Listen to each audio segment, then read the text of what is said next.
Hello बच्चों, आज हम आप लोग को क्लास 9 के पॉलिटिकल साइंस चैप्टर 1 के बारे में बताएंगे। चैप्टर 1 क्या है, लोकतंत्र क्या और लोकतंत्र क्यों। इसके बारे में हम समझेंगे कि लोकतंत्र क्या होता है, लोकतंत्र कहते किसको हैं और लोकतांत्रिक व्यवस्था होती क्या है। तो इन सारे विषयों पर हम इस वीडियो में चर्चा करेंगे और आपको बताएंगे कि यह विषय या इस विषय में क्या कहा गया है। ठीक है, तो आइए हम समझते हैं कि सबसे पहले कि लोकतंत्र क्या है। तो लोकतंत्र जैसा कि नाम से ही समझ में आता है कि लोकतंत्र यानी कि लोगों का शासन। लोगों का शासन कहने का मतलब है कि जहां जनता वोट करके सरकार को चुनती है, मतलब जहां जनता का शासन होता है जिस देश पर, वो देश लोकतांत्रिक देश कहलाता है। वहाँ पे लोगों को एक अधिकार मिलते हैं, मत देने का अधिकार होता है, लोग स्वतंत्र होते हैं वहाँ पे, और जितने लोगों को अधिकार प्राप्त हैं वो सारी व्यवस्था लोकतांत्रिक देश के अंतर्गत ही आती है। तो ये लोकतंत्र है। इस लोकतंत्र के बारे में अब्राहम लिंकन ने कहा है कि लोकतंत्र जनता के लिए और जनता द्वारा किया गया शासन है, जिसमें जनता शासन करके लोगों के लिए या फिर अपने लिए एक सरकार नियुक्त करती है जो उनके और देश के लिए काम कर सके। तो आइए समझते हैं कि लोकतंत्र के प्रकार कौन से हैं। अभी तक हमने समझा कि लोकतंत्र कहते किसको है या फिर लोकतंत्र क्या होता है। अब हम समझते हैं कि लोकतंत्र के प्रकार कितने हैं और लोकतंत्र को हम कितने प्रकारों में बांट सकते हैं। तो लोकतंत्र को हम दो भाग में बांट सकते हैं। पहला है प्रत्यक्ष यानी कि डायरेक्ट मेथड, और दूसरा है क्या, अप्रत्यक्ष यानी कि इनडायरेक्ट मेथड। अब ये दो मेथड क्या हैं। प्रत्यक्ष मेथड का कहने का मतलब है कि एक ऐसी व्यवस्था जहां पे जनता सरकार के आमने सामने यानी कि समक्ष रूप से अपना कार्य करती है, योगदान देती है सरकार के कार्यों में। वहाँ वो खुद काम शासन बनाती है, किसी भी समस्या का समाधान करती है, तो सरकार के एकदम आपस में भागीदारी रहती है। कहने का तात्पर्य है कि प्रत्यक्ष विधि में सरकार से ज़्यादा नागरिकों के पास अधिकार होता है उस देश को चलाने का या फिर उस समस्या को या समस्या से जुड़े नियमों को बनाने के लिए। तो ऐसे मेथड को या फिर ऐसी विधि को हम प्रत्यक्ष विधि कहते हैं। लेकिन यह विधि क्या होती है, कम लोगों में होती है, जहाँ पे लोगों की संख्या कम हो, जैसे गांव है, नगर है। तो यहाँ पे क्या होता है कि जो लोग हैं, थोड़ी बहुत जनसंख्या है, उन लोगों को हम इकट्ठा करते हैं, एक पंचायत जैसी व्यवस्था बनाते हैं कि भाई ये समस्या है, आओ इसका हम समाधान करते हैं, और लोगों में उस चीज़ का बहुमत कराया जाता है। उस समाधान को लेकर के जिसके ज़्यादा बहुमत मिलते हैं वो नियम, वो समाधान लागू कर दिया जाता है। तो ये व्यवस्था कम लोगों में होती है ऐसा। और इस तरह की व्यवस्था और किस देशों में मिलती है या किन देशों में ऐसी व्यवस्था देखने को मिलती है। तो स्विट्ज़रलैंड एक देश है जहाँ पे प्रत्यक्ष विधि देखने को मिलती है। स्विट्ज़रलैंड में ये प्रत्यक्ष विधि देखने को मिलती है क्योंकि यहाँ पे क्या है, जनसंख्या कम है, लोगों की आबादी कम है, और यहाँ पे जनता जो है सरकार के साथ रह करके काम करती है। अब आइए समझते हैं अप्रत्यक्ष विधि क्या है। अभी तक आपने समझा कि प्रत्यक्ष विधि क्या है। इसमें कम लोग होते हैं, सरकार के आमने सामने बैठ करके अपनी बातें करते हैं, अपनी समस्याओं को रखते हैं, उसका समाधान निकालते हैं। लेकिन अप्रत्यक्ष मेथड में तो ऐसा नहीं हो सकता है, क्योंकि ये क्या है कि ये कम संख्या में तो होने वाली चीज़ नहीं है। अब ज़्यादा संख्या में लोग अगर सरकार के सामने जाएंगे तो कैसे अपनी अपनी बातों को रख सकते हैं। सरकार भी कंफ्यूज हो जाएगी और हम भी कंफ्यूज हो जाएंगे कि भाई सरकार ने हमारी बात सुनी कि नहीं सुनी। और सरकार भी किसी सुने, दो चार लोग तो हम लोग हैं नहीं, हज़ारों लाखों करोड़ों में हमारी जनसंख्या होती है, तो हम कैसे अपनी बात रखेंगे। तो इसका निर्णय निकाला गया कि भाई आप अपने एक क्षेत्र से आप एक लीडर चुनो। लीडर किसको कहेंगे, जो उस क्षेत्र के हम एमपी को चुनते हैं, एमएलए को चुनते हैं, सांसद।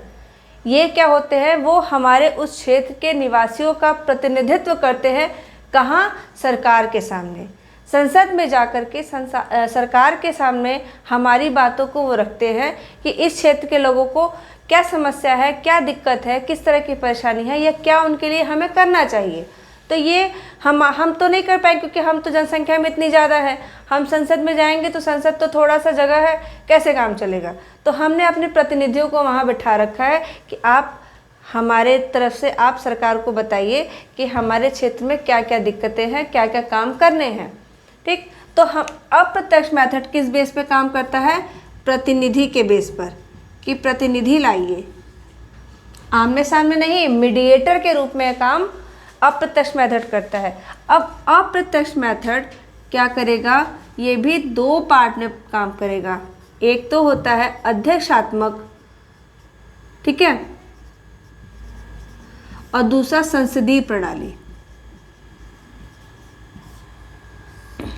ठीक, अध्यक्षात्मक प्रणाली क्या होती है, जिसमें कि दो पद होते हैं या फिर दो भाग होते हैं, कह लीजिए, जैसे औपचारिक होता है और वास्तविक होता है।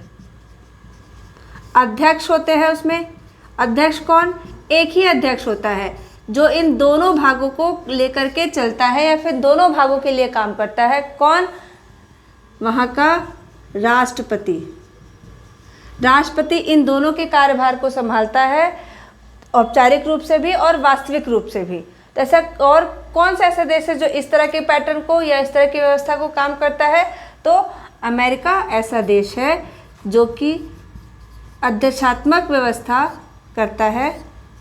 और वहाँ के राष्ट्रपति कौन है, जो बाइडेन। जो बाइडेन वहाँ के अभी प्रेजेंट टाइम में राष्ट्रपति हैं। अब हम आते हैं संसदीय प्रणाली पे। संसदीय प्रणाली क्या है, इसमें भी दो भाग हैं, औपचारिक होती है और वास्तविक रूप में होता है। अब ये संसदीय है, अध्यक्षात्मक नहीं है, तो यहाँ पे दो लोग होंगे काम करने के लिए।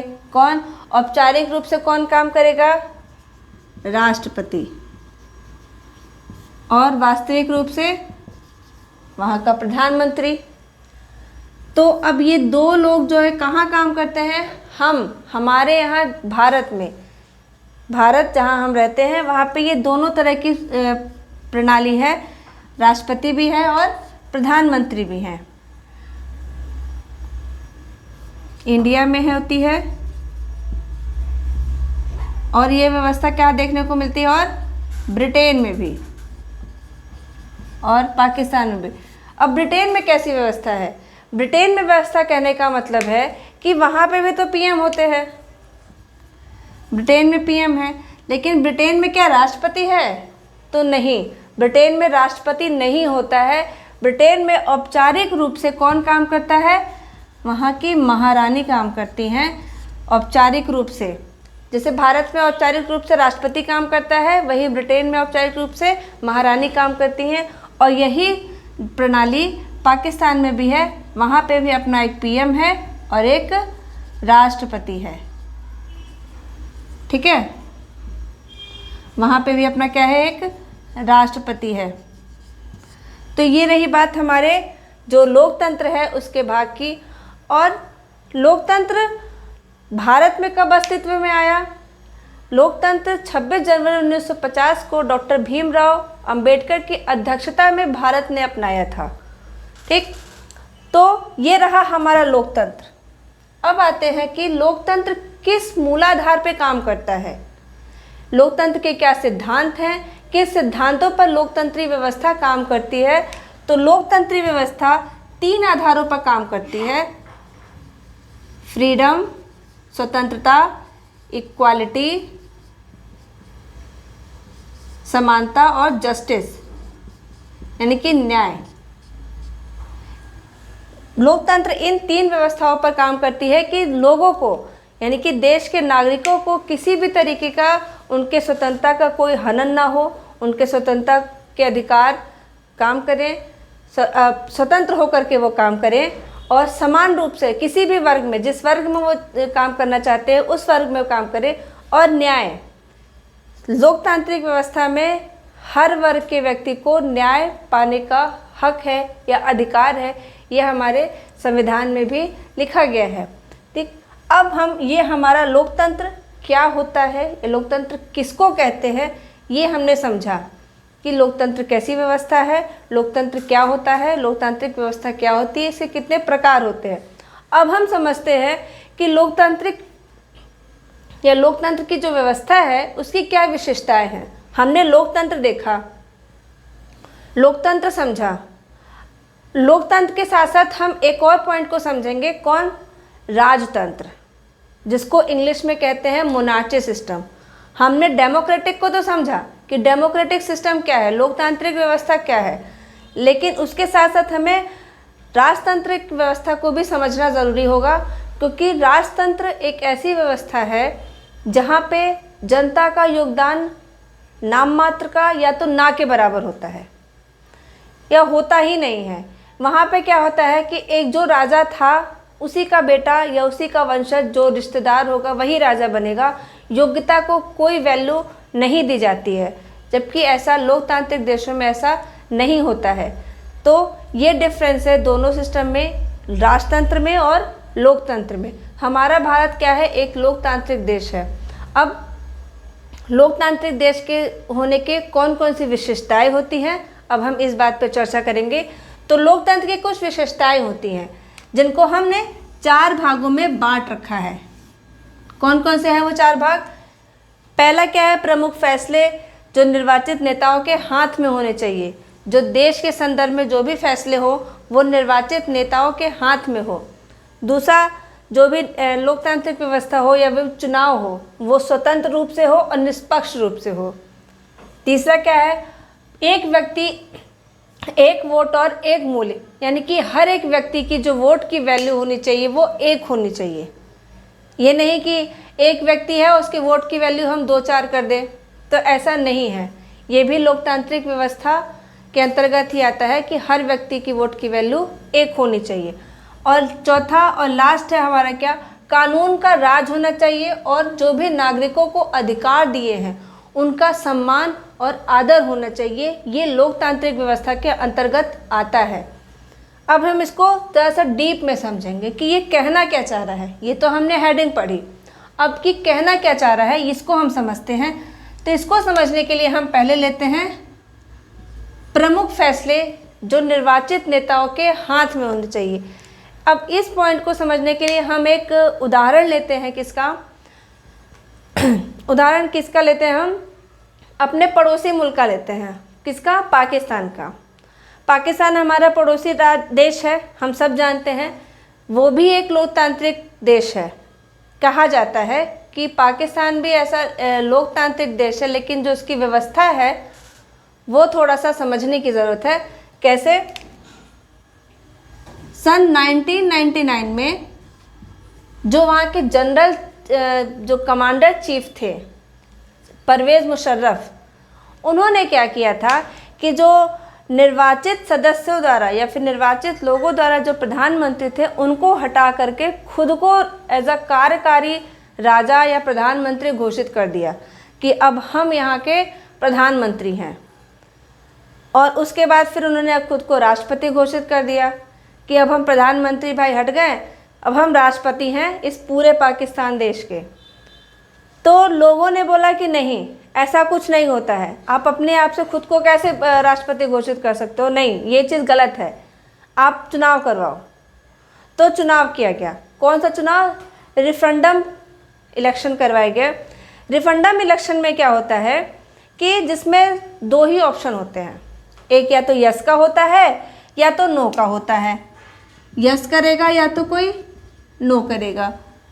इसमें जो भी उम्मीदवार खड़ा होगा उसको जनता चाहती है तो यस करे, नहीं चाहती है तो नो करे। अब उसमें वो जीत गए, वो सत्ता में आ गए, केंद्र में आ गए कि भाई ठीक है अब तो ये हमारा जो है हमारी सरकार बन गई है, हमने जीत लिया है।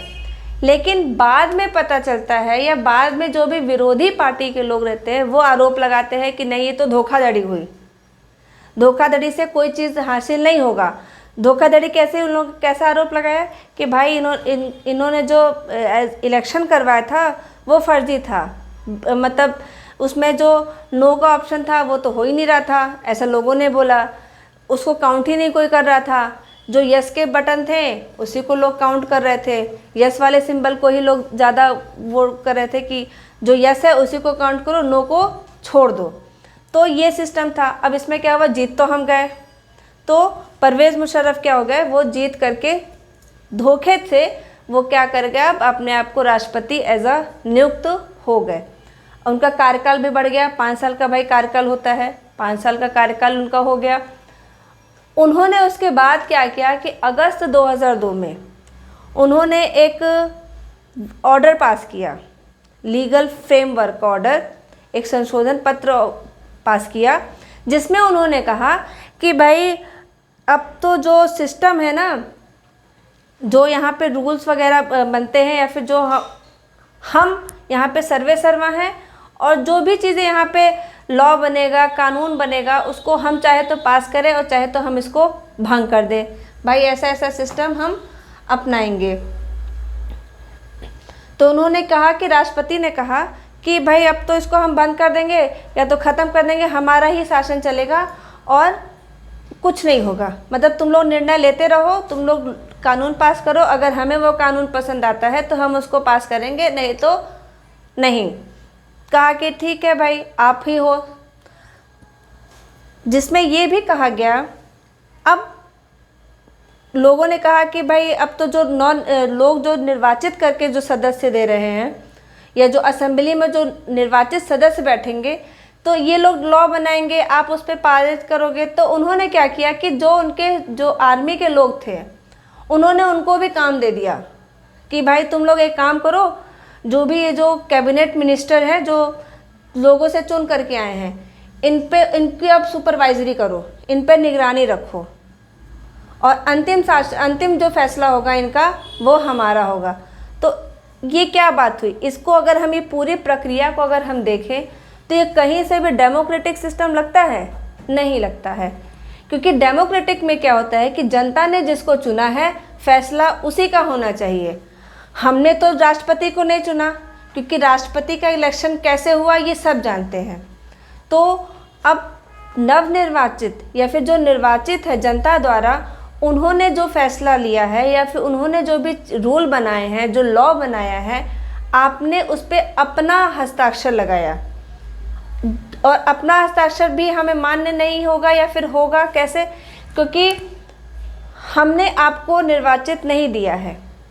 तो जो भी देश के लिए फैसले होने चाहिए, कहने का मतलब यही है कि जो भी देश के लिए फैसले हो, हित में हो, लोगों के लिए हो, वो निर्वाचित सदस्यों के हाथ हो।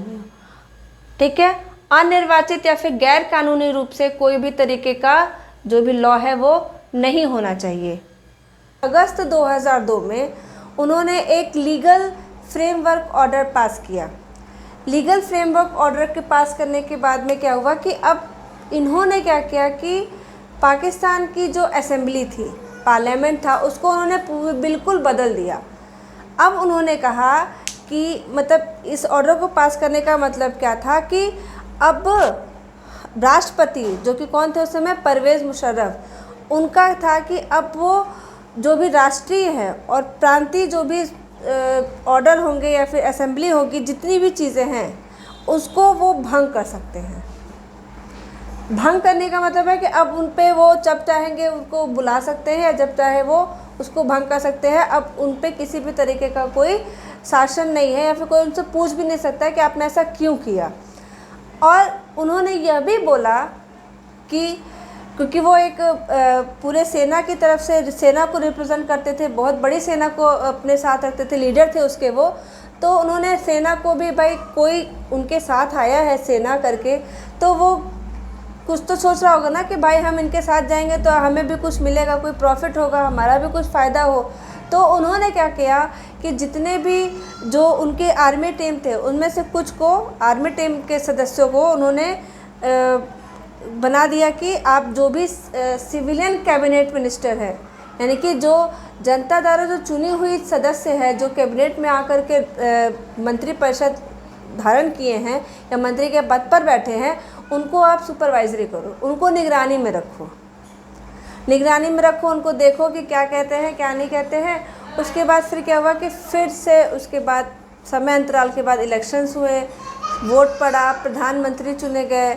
तो ये लोगों की नज़र में एक लोकतांत्रिक व्यवस्था का एक परिचय था कि हमने लोकतांत्रिक व्यवस्था के अनुसार सब चीज़ें करवाई हैं। चुनाव करवाया है, चुनाव के आधार पर लोगों ने वोट दिया है, प्रधानमंत्री चुना गया, जो भी सांसद है वो चुने गए।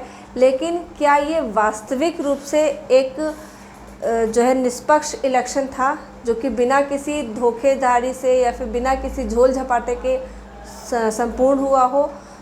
इस व्यवस्था को हम क्या कह सकते हैं कि ये लोकतांत्रिक व्यवस्था थी? क्योंकि हमारे लोकतंत्र में जनता जिसको चुन करके संसद में बैठाती है, वही सरकार क्या करती है, शासन करती है, रूल बनाती है। उन पे किसी और का हाथ नहीं रहता है, फाइनल डिसीजन उन्हीं का रहता है। लेकिन अब यहाँ पे क्या हो गया कि सारा प्रोसीजर तो डेमोक्रेटिक सिस्टम से हुआ, लेकिन अब फाइनल डिसीजन कौन होगा? हम राष्ट्रपति हैं, हम करेंगे, उसको लागू करना है कि नहीं करना है। तो स्पष्ट रूप से अगर हम कहें कि पाकिस्तान में लोकतांत्रिक व्यवस्था तो है, लेकिन दूसरी तरफ में इसको हम लोकतांत्रिक व्यवस्था नहीं भी कहेंगे, क्योंकि ये ज़बरदस्ती की गई एक व्यवस्था थी। अब आते हैं हम दूसरे पॉइंट पे। कौन सा था? स्वतंत्र व निष्पक्ष चुनाव। नाम से ही है, क्योंकि लोकतांत्रिक व्यवस्था का एक मुद्दा है, एक पॉइंट एक है, मेन पॉइंट है ये कि किसी भी देशों में जो चुनाव प्रक्रिया होती है वो निष्पक्ष होनी चाहिए और एकदम स्वतंत्र रूप से होनी चाहिए कि हर एक व्यक्ति वोट दे सकता है और हर किसी को अपना एक उम्मीदवार या किसी पद को, किसी पार्टी को वो वोट देने का अधिकारी है। वो उसके ऊपर उसकी चयन प्रक्रिया होती है। तो इस चीज़ को हम समझने के लिए हम चाइना के कुछ फैक्ट को समझेंगे कि चाइना में किस तरह का सिस्टम है। तो चाइना कहने का मतलब है कि चाइना भी हमारा क्या है, एक पड़ोसी देश है, बड़ा देश है। वहाँ पे क्या है कि वहाँ पे भी सांसद चुने जाते हैं।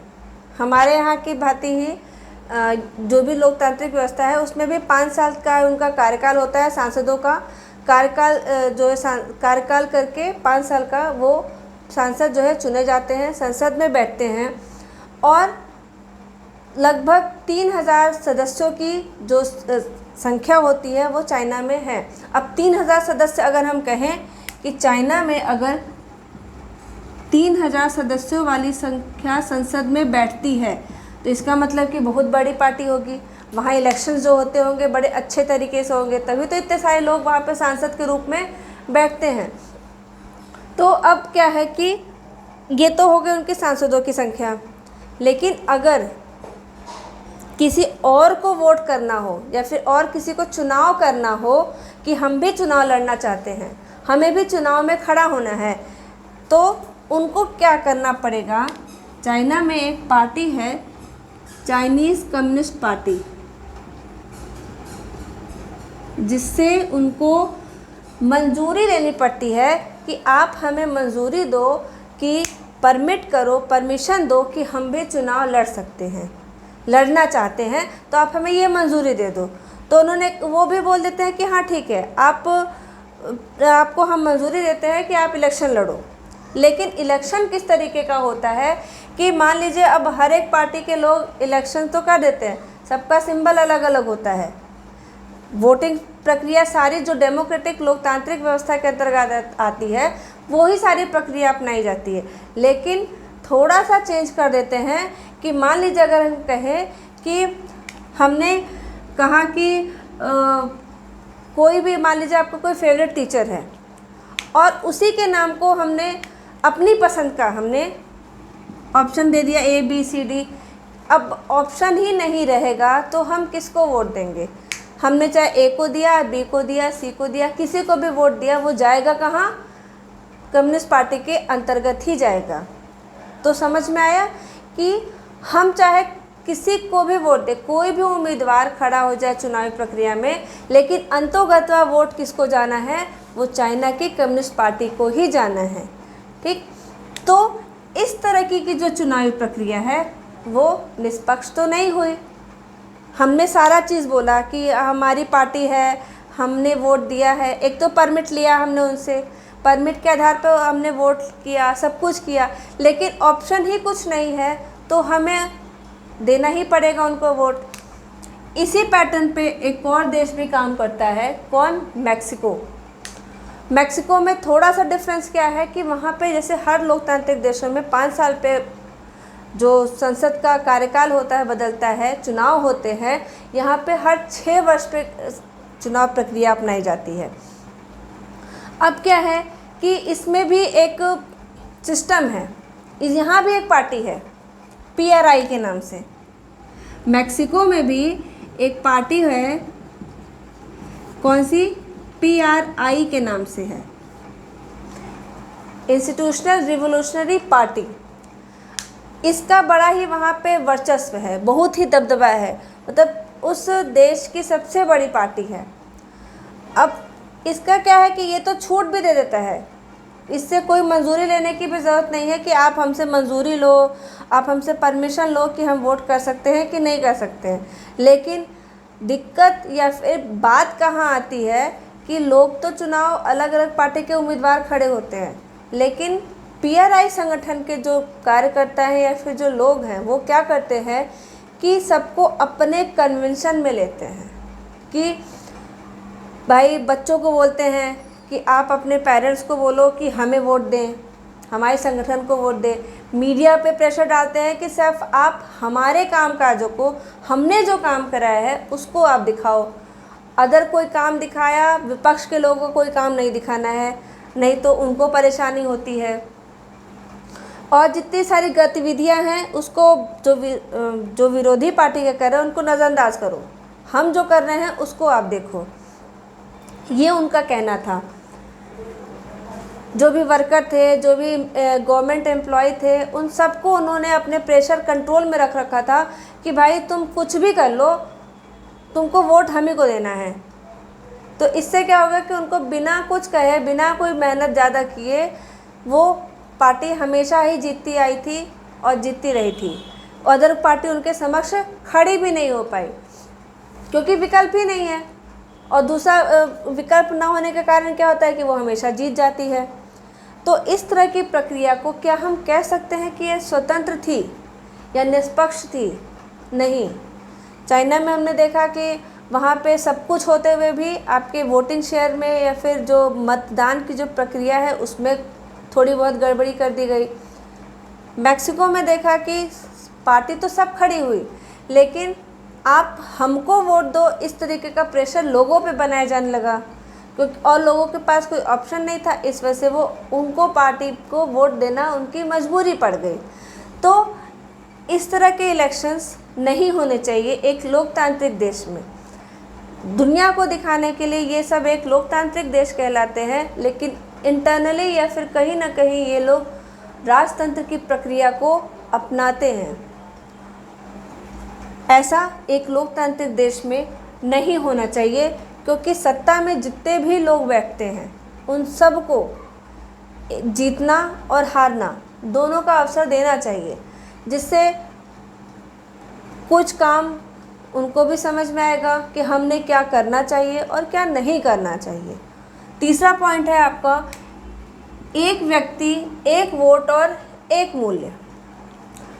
लोकतांत्रिक देशों में इस पैटर्न का भी बहुत एक वैल्यू है कि भाई जो भी जनता हमारे यहाँ रह रही है, जो भी देश की नागरिक है, उन सबकी वोटों की वैल्यू सेम होनी चाहिए।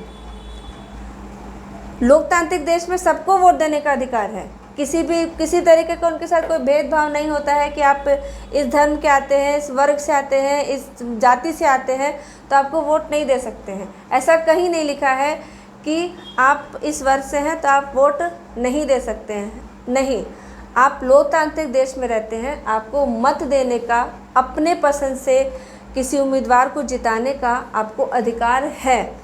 लेकिन फिर भी कहीं ना कहीं किसी न किसी देश में इसका हनन हो रहा है। किस प्रकार से इसका हनन हो रहा है भाई, समझते हैं कि जैसे कि हमारे भारत में तो ऐसा कुछ नहीं है। हमारे भारत में हर एक वर्ग के लोगों को वोट देने का अधिकार है, लेकिन अभी आप दूसरे देश में जाइए जैसे सऊदी अरब, वहाँ पे क्या है कि अभी महिलाओं को वोट देने का अधिकार नहीं है, उनको इन अधिकार से वंचित रखा गया है।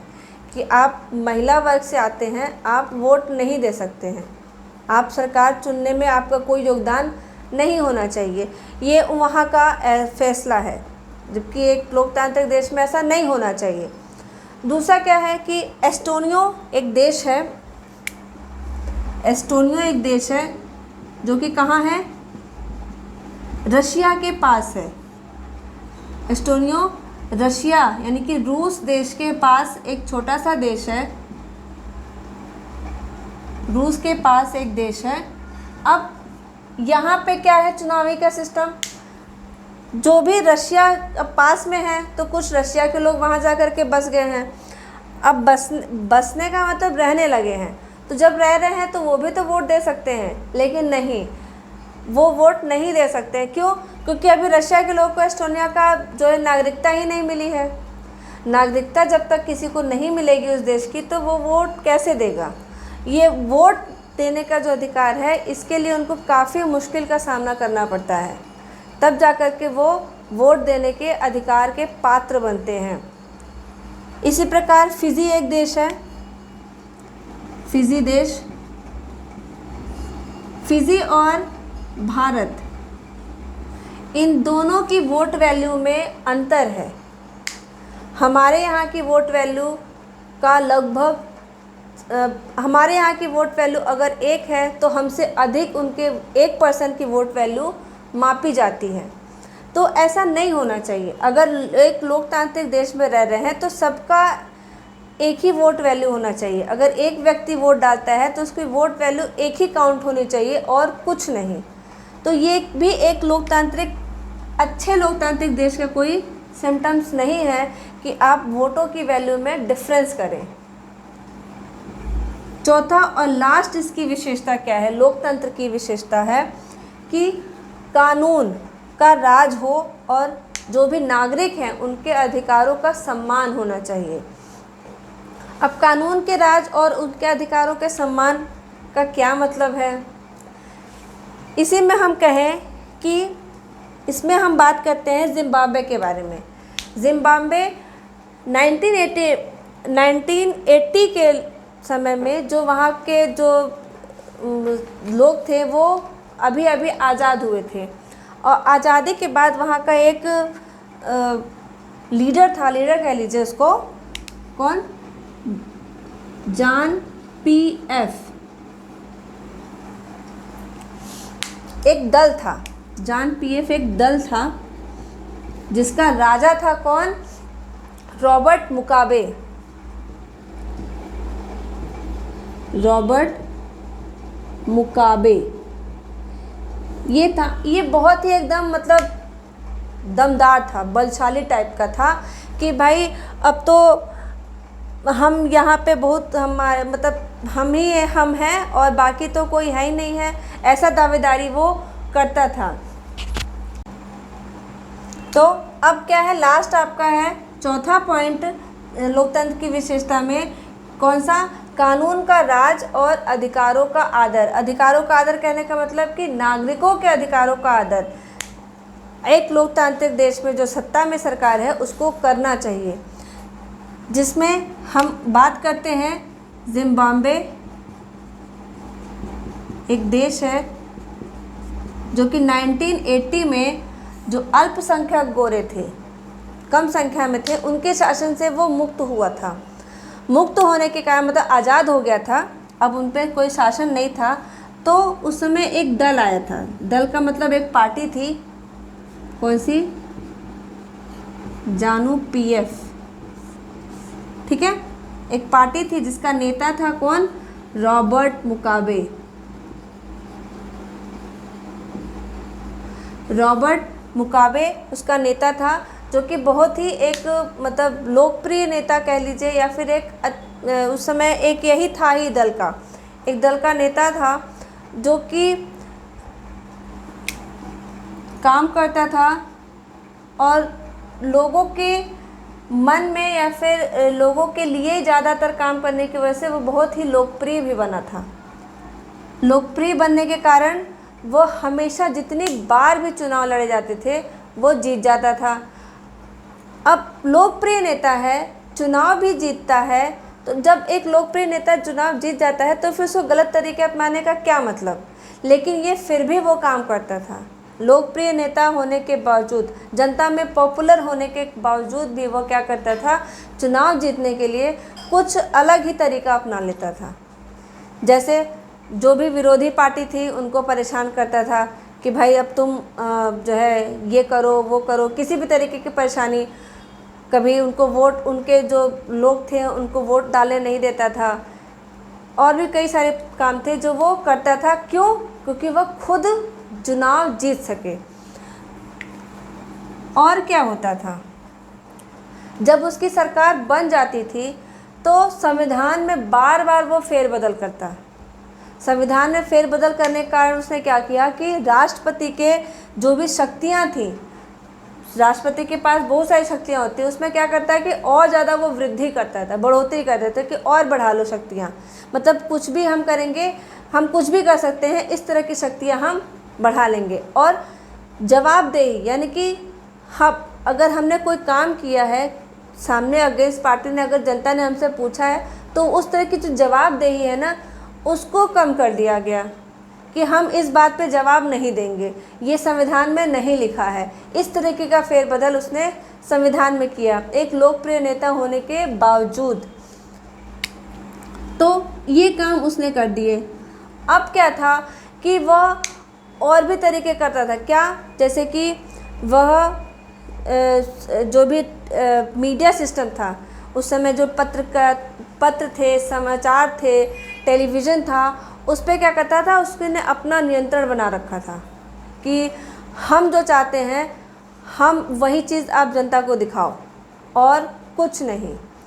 मतलब कि जो हमारे काम है, हम जो चाहते हैं, जो हमारे पक्ष में जो भी काम हमने किए हैं, सिर्फ उनको तुम अपने टीवी के माध्यम से, अपने चैनल के माध्यम से तुम जनता को दिखाओ कि इस पार्टी के लोगों ने या फिर इस नेता ने क्या क्या किया है।